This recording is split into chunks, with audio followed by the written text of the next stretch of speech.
إلهي ومهزكنا تبارك وتعالى.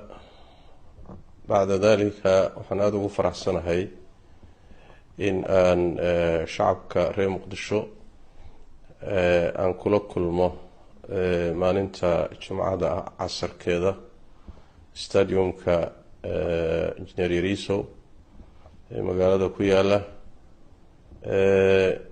نوى إن شاء الله تعالى أبقى لنسان محاضرة عنوان كذو يهي مصائبتا أسبابتا كانتا iyo sida ama lagaga hortago ama markay dhacdo lagu qaado ama lagu maareeyo insha Allah taala muxaadarada ciwaanka leh inaan shacabka la wadaago aad baan ugu faraxsanahay waxaan aad u rajeynayaa insha Allah taala in anigana Ilaahay ugu anfaco inta ay gaadhana Ilaahay tabaaraka taala ku anfaco. Wassalaamu alaykum wa rahmatullahi wa barakatuh.